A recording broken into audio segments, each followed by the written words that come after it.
Depression का शिकार है। बाबा रामदेव की मैं बड़ी इज्जत करता हूँ। ईस्ट इंडिया कंपनी आई थी कमोडिटी लेके, बाबा सांस बेच रहा।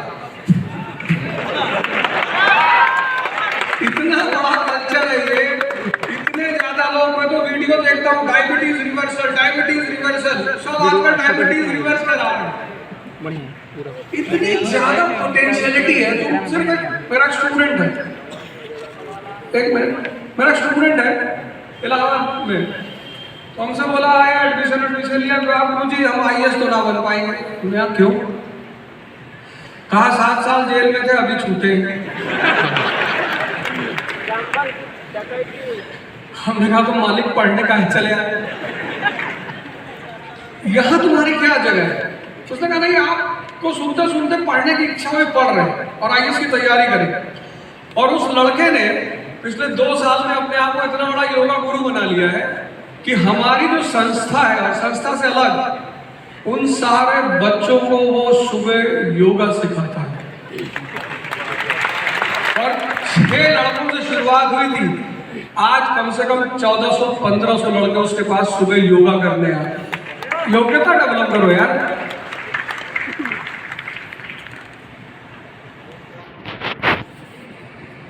फिर तुम सन्नाटे में आकर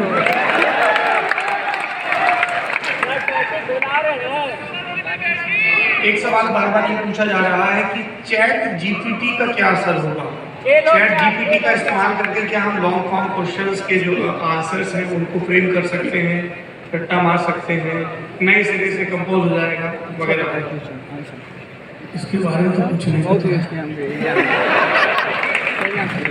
जब पता नहीं।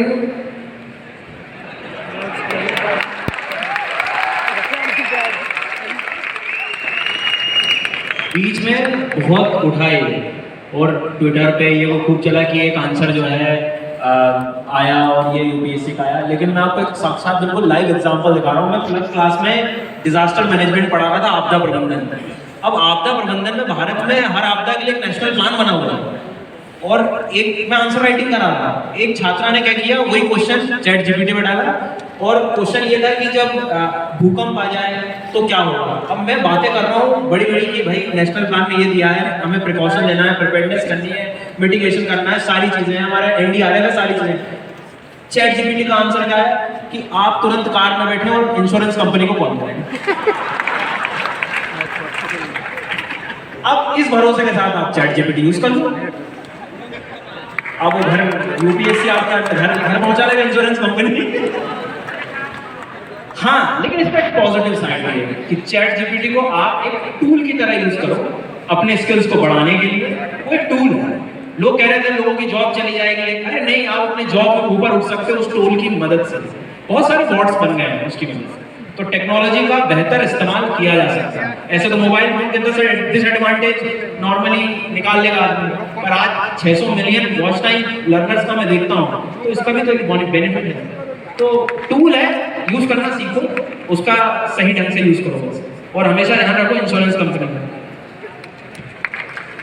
चैट जीपीटी में तो मैं कहूँगा कि हम उससे अपने आप को इम्प्रूव कर सकते हैं। जैसे मान लीजिए कोई प्रीवियस ईयर का क्वेश्चन है, आपको लग रहा है कि नहीं यार कुछ चीजें और भी हो सकती है क्या इसमें, तो आप उसे चैट जीपीटी में डाल के बस एक आइडिया ले सकते हो कि ये क्या बताना चाह रहा है।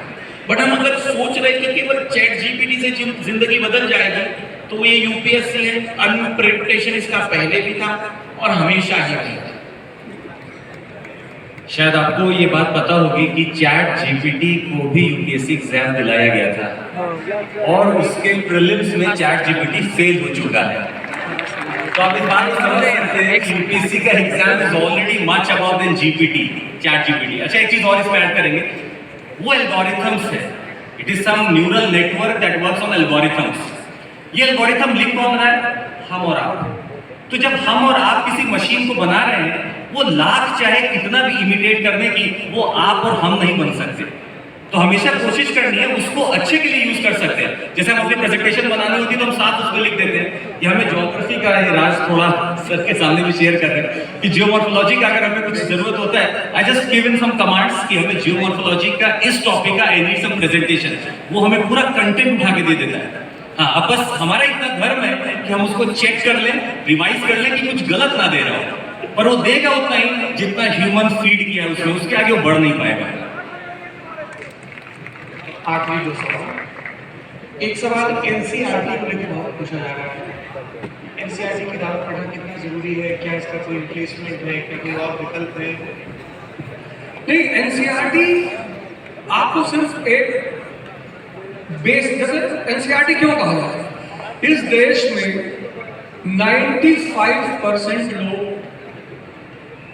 ह्यूमैनिटीज 10th तक ही पढ़ते हैं, और वो भी किस तरह पढ़ते हैं कि टीचर कहता है हिस्ट्री पढ़ के कोई राजा नहीं बनेगा। और पूरा यूपीएससी का जो सेंटर है वो ह्यूमैनिटीज। भाई आज इस देश का लड़का न्यूज़पेपर क्यों नहीं पढ़ पा रहा? क्योंकि न्यूज़पेपर का सेंट्रल थीम क्या है? इकोनॉमी। न्यूज़पेपर में क्या है? ज्योग्राफी। न्यूज़पेपर में क्या है? आईआर। न्यूज़पेपर में क्या है? Social issues. ये सब ह्यूमैनिटीज है, और आपको ह्यूमैनिटीज पता नहीं, क्योंकि हमारे यहाँ हमारे देश में हमारे 91 के बाद हमको भेजा था हमारे परिवार वालों ने, खासकर हमारी माता जी ने कहा मेडिकल की तैयारी करो। हमारे सर यहाँ बैठे, वो भी बताएंगे हम किस चीज की तैयारी करने लायक थे। हमारी माता जी ने कहा जाओ मेडिकल की तैयारी कर लो। हमने कहा मेडिकल में क्या होता है? तो कह रहे मेडिकल में डॉक्टर बनते हैं। हमने कहा डॉक्टर हमसे तुम जो है कहो कि चिमटी से पकड़ कर इस सबसे ना हो पाएगा। लेकिन जबरदस्ती जाके उन्होंने एडमिशन कराया, इसलिए क्योंकि मेरे मोहल्ले के सारे लड़के या तो इंजीनियरिंग की तैयारी करने जा रहे थे या पीएचडी। तो एनसीईआरटी अगर आप नहीं पढ़ेंगे तो ये तो आपको लैटिट्यूड बता देंगे मजबूरी में, लेकिन आईएएस की क्लास आपको लैटिट्यूड नहीं समझाएगी। और जिसको लैटिट्यूड नहीं पता उसको कैसे पता चलेगा कि यूरोप के क्लाइमेट में और अफ्रीका के 0 डिग्री के क्लाइमेट में सबसे बड़ा प्रभाव किस चीज का है? बिना बेसिक्स के कैसे एडवांस सविंदर सिंह कैसे पढ़ोगे आप? आपको फोर्स नहीं पता। अभी आपसे कोई कह दे कि भाई साहब आप शीशे को पिघला रहे हैं, स्टेट मैटर 3 स्टेट है, सॉलिड लिक्विड गैस। तो सॉलिड से जब किसी चीज को तुम लिक्विड में चेंज करोगे तो कौन सी एनर्जी काम करेगी? अब ये आपको नहीं पता, आपको मेल्टिंग पॉइंट नहीं पता, आपको इवैपोरेशन पॉइंट नहीं पता, आपको काइनेटिक एनर्जी नहीं पता, तो आप कैसे टेक्नोलॉजी को आगे बढ़ेंगे? इसलिए जिनको भी आईएएस की तैयारी करनी, बहुत अच्छा सवाल आपने उठाया, जिनको भी आईएएस की तैयारी करनी है और जो चाहते हैं कि मेरा समय वेस्ट ना जाए, उनसे मैं हाथ जोड़कर कह रहा हूं कि 5 महीने कम से कम ह्यूमैनिटीज की एनसीईआरटी तैयार करके तब किसी कोचिंग में एडमिशन लें। अगर आप चाहते हैं कि आपको लक्ष्मीकांत समझ में आए, अगर आप चाहते हैं कि आपको जो है सविंदर सिंह समझ में आए, अगर आप चाहते हैं कि आपको इकोनॉमिक्स की जो बुक है दत्ता सुंदरम समझ में आए, तो बेस तैयार कर लीजिए, वरना जीएनपी और जीडीपी में अंतर पता करते करते उम्र बीत जाएगी। और हमारे न्यूज़पेपर, भाई Hindu newspaper Tamil Nadu south India में चलता है, वहाँ का एजुकेशन रेशियो बहुत हाई और अच्छा भी है। हमारी तरफ तो अपने अपने न्यूज़पेपर। अब हमारे देश में शायद ही किसी को पता हो कि बजट क्या है। भाई आपने अपने नौकर को 1000 रुपया दिया कि जाओ बाजार खर्चा करके आओ, और लौट के आए आपने हिसाब नहीं मांगा, फिर तो वो उड़ाने लगेगा ना। इस देश की जनता अपने प्रतिनिधियों को संसद में बैठाए हुए पर उनसे हिसाब ही नहीं मांगती कि मेरा पैसा कहां खर्चा करते हो, तभी तो लुटा रहे हैं। तो बेसिक्स को तैयार करेंगे। सिर्फ अब इधर स्थानीय न्यूज़पेपर, अजीब से न्यूज़पेपर अजीब, और फ्रंट लाइन की न्यूज ही अजीब है। 5 बच्चों की मां प्रेमी के साथ फरार। अब जब तुमने पहली बार हिंदू उठाया, उसकी फ्रंट लाइन पढ़ी डेमेस्कस इन डेंजर, तो तुमको ये नहीं पता चला कि डेमेस्कस नाउन है कि प्रोनाउन है कि एडजेक्टिव है, तुम मीनिंग ढूंढ रहे हो। 2 दिन बाद तुम्हारी तरह कोई लड़का बगल से निकला, कहाँ हुए? डेमेस्कस सीरिया में है। जैसे बिना बेस के बिल्डिंग नहीं बन सकती, ऐसे बिना एनसीईआरटी के कोई आईएएस नहीं बन सकती। एनसीईआरटी बोलो।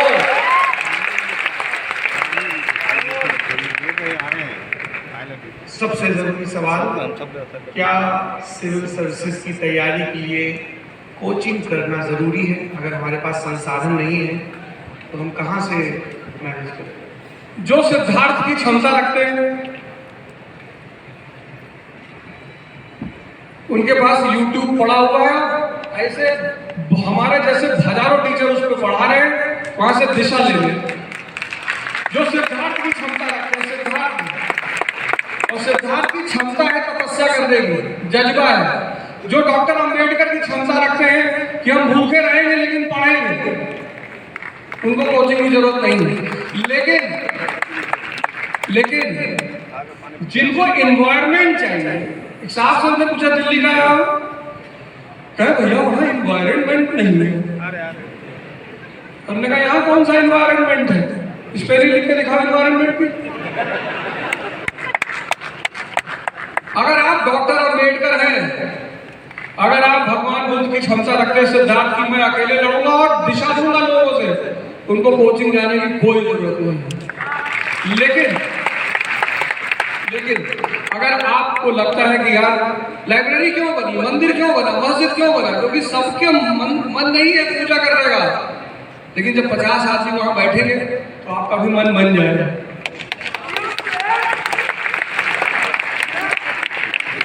तो जो अकेले मन नहीं बना सकते सारे पुत्र की तरह, उनको बुद्ध के संग में आना ही पड़ेगा। बुद्ध ने कोई कोचिंग नहीं की, लेकिन बुद्ध ने कोचिंग खोली और उनके कोचिंग में हजारों स्टूडेंट, महाकश्यप, सारिपुत्र, उपाली। तो ये आप डिसाइड करेंगे कि आप कौन सी कैटेगरी में हैं। आखिरी सवाल इस समागम का आप चारों लोगों से है। आजादी के अमृत महोत्सव के काल में 75 बीत गए, आपके हिसाब से देश की सबसे बड़ी चुनौती क्या है जिस पर पूरे देश को, सरकार को, समाज को काम करना होगा? चारों लोग अलग अलग बताइएगा, तो आप तय कर सकते हैं कौन सबसे आखिरी में बताएंगे।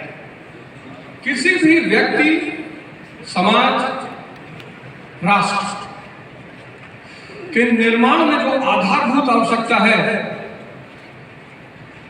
वो है शिक्षा। और डॉक्टर अंबेडकर की एक लाइन तो मेरे दिल में बैठे, शिक्षा शेरनी का दूध है।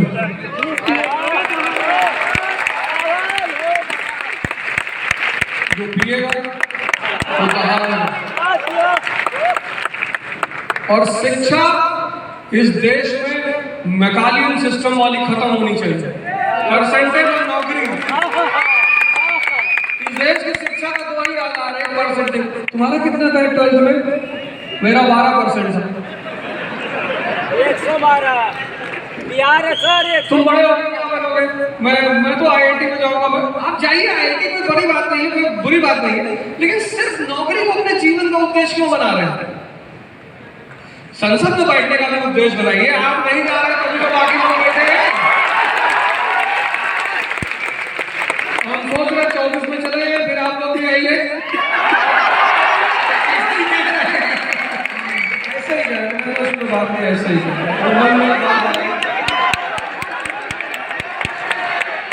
हम आए या ना आए, हमारा अच्छा ये तो बता दीजिए, लोकसभा से भेजेंगे या राज्यसभा से?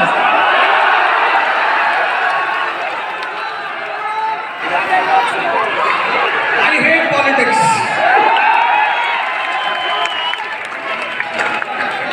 राजनीति से नफरत। अरे नहीं, यूपीएससी एक बात सिखाती है, जो कहना है वो करना नहीं है, जो करना है वो कहना नहीं है। इसी को हम संवैधानिक भाषा में बोलते हैं डिप्लोमेसी। हम तो भैया संघ चलाएंगे।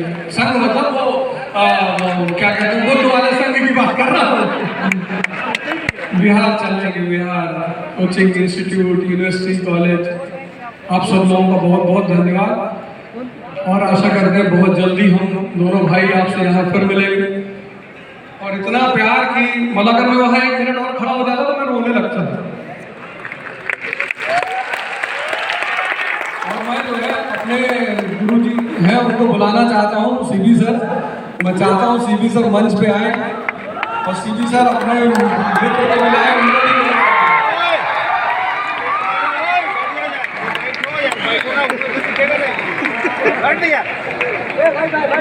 भाई आगे से बैठ जाओ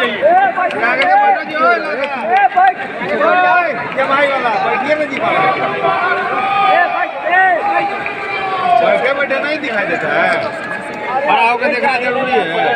गजब गजब हाल है यार।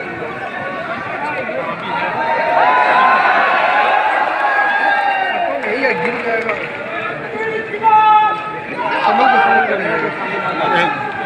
गिर हो जाएगा। नहीं समझेंगे तो इधर नोच के लेके चला जाएगा।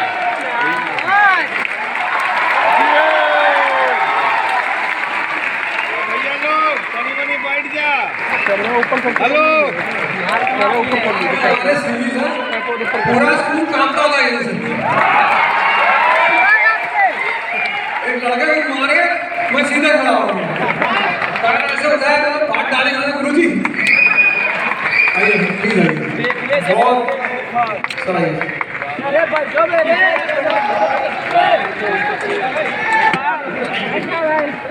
अरे कैमरा के सामने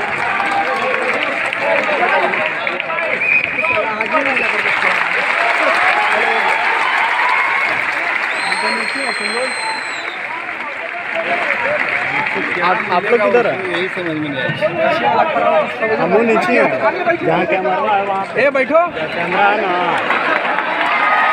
देखिए हम हाथ खड़ा किए हैं, देखिए दिखाई दिए।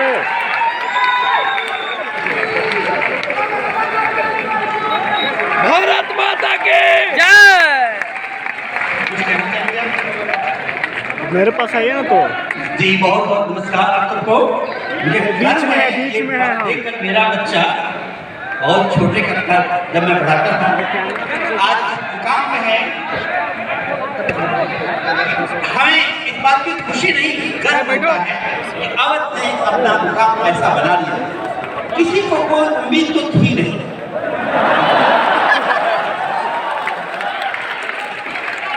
मेरे पूरे एक बहुत बेहतरीन कॉन्वेंट स्कूल में पढ़ते थे, हम लोग पढ़ाते थे। मुझे लेकिन पूरा यकीन था, मुझे ये पूरा यकीन था कि अवध कुछ खास करेगा। और मैं अपने दोस्तों से कहता था और टीचर से कि अवध पॉलिटिशियन बनेगा।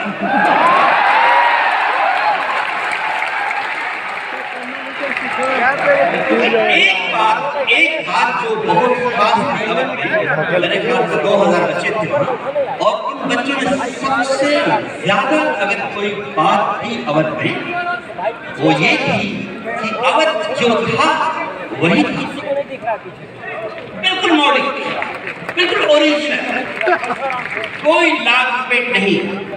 एक केवल झूठ बोलता था कि मैं सिगरेट नहीं पीता,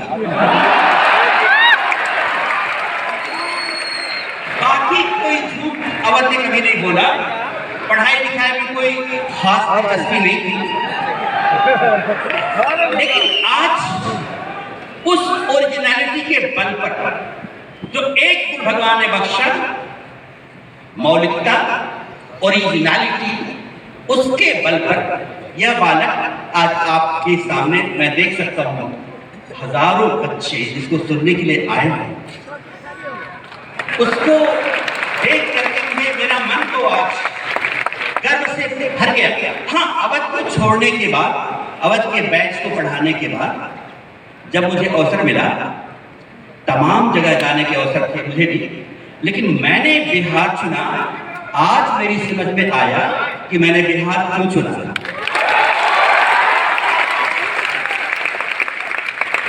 बिहार में जवाहर नवोदय विद्यालय में मैं आया था उस वक्त, अवध को छोड़ने के बाद।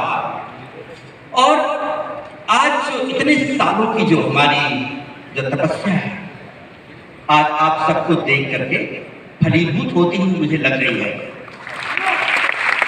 बिहार को मैंने बहुत ठीक से देखा। जैसे आप जानते हैं, बिहार के लोग बिहार के बारे में कुछ नहीं जानते, क्योंकि वो बिहार में ही रहते हैं। मैं कानपुर का हूँ, मेरे मोहल्ले से थोड़ी दूर पर एक बस्ती है जहाँ बहुत बदबू है। आप गुजर नहीं सकते वहाँ, गंगा पार करेंगे और बदबू का सिलसिला शुरू हो जाएगा। लेकिन जो वहाँ रहते हैं वो कहते हैं कि क्यों, आपको कोई दिक्कत है क्या? आप गुजर रहे गाने से। आपको अगर जानना है तो आपको बाहर से देखना पड़ेगा, ऊंचाई से देखना पड़ेगा, तब आप देख पाएंगे। और बिहार को मैंने समझा, अगर मेरे 2 मिनट का वक्त हो मेरे पास तो मैं बता सकता हूं, बिहार की भूमि एक ऐसी उर्वरा भूमि है, पूरे विश्व में इसका कोई जवाब नहीं। मैं एक सरकारी कार्यक्रम में स्विट्जरलैंड गया था एजुकेशन के सिलसिले में, और वहां कंपटीशन की बातें हो रही थी, टॉपर्स की बातें हो रही थी। तो किसी ने कहा कि भाई कुछ बच्चे का नाम नमिता था, लेकिन वहां उसको नाम बोलते थे। तो लोगों ने कहा कि अरे क्या can any Bihar, I was talking about Bihar, I am a fan of Bihar, I salute Bihar, I know that Bihar has the potential, Bihar has the potential not only to run the country India, but the day Bihar will wake up in its full strength, Bihar will run the entire world. So, when they were talking that, oh, anybody can get motivated, can anybody become manager? बाद में पता किया, बच्चे से मिलना चाहा मैंने, वहाँ 11, 12, 10 नहीं होता, अलग अलग ग्रेड होते हैं। तो you look like Indian, yes I am from India, which state, okay sir fine, north India, why don't you say you are from UP, I am from UP, no sir I am from Bihar, my name is Manita Jha. हमने कहा यहाँ भी आ गए, यहाँ भी छा गए, कहीं भी छा गए। पूरे वर्ल्ड में जो मेधा का स्तर बिहार को भगवान ने बख्शा है, पूरे विश्व में कहीं नहीं है, पूरे विश्व में।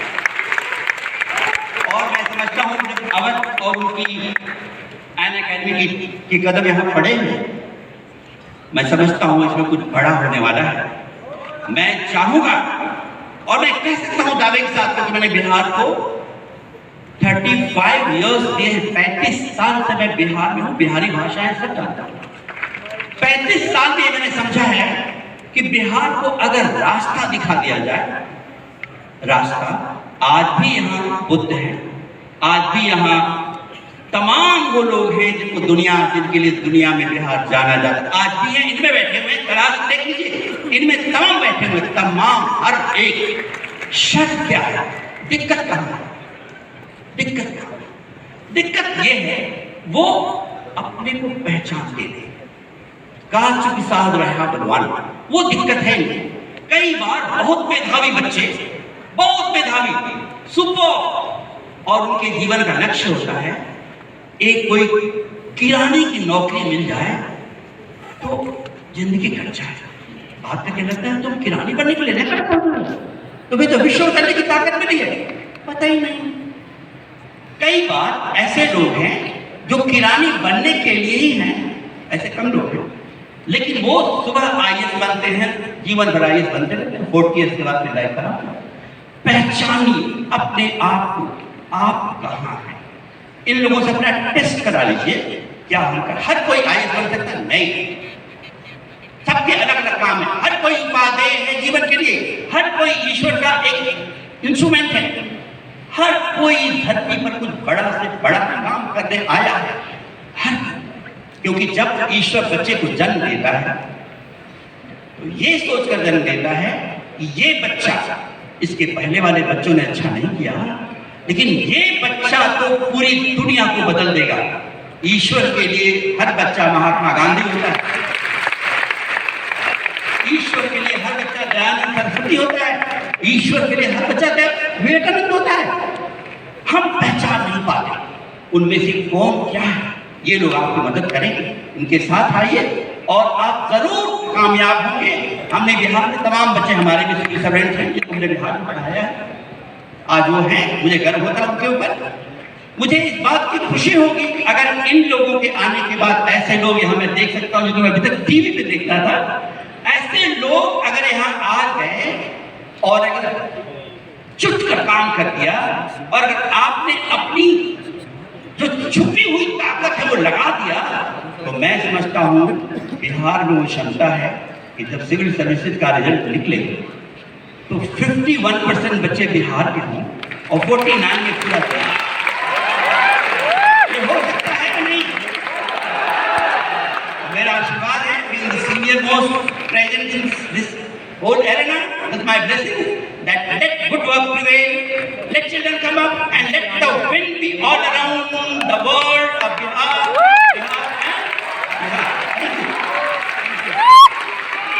बहुत शुक्रिया गुरुजी आपका सिगरेट समेत तमाम सीक्रेट बताने के लिए। अब हमें लोकसभा क्षेत्र ढूंढने में आसानी होगी। और सबसे जरूरी बात, जो बिहार के नौजवान हैं, जिस जमीन पर हम खड़े हैं उसके बारे में, और एक बात मैं इसमें जोड़ दूं कि हमें सिर्फ अपना भला नहीं करना है, हमें बिहार का भला करना है। ये बात बार बार कही जाती है कि बिहार से बहुत मेधावी लोग निकलते हैं, बहुत तेजस्वी लोग निकलते हैं, दुनिया भर में है।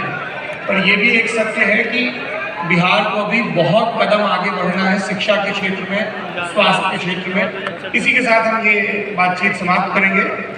और आखिरी में आप लोगों के लिए एक छोटी सी फिल्म है, ललन टॉप ने एक डॉक्यूमेंट्री बनाई है, आप उसका पहला टीजर देखिए। अभी ये रिलीज नहीं हुई, हमने कहा हमारे पटना में आए दोस्तों को सबसे पहले दिखाओ, उसके बाद दुनिया को दिखाओ। बहुत बहुत शुक्रिया, थैंक यू।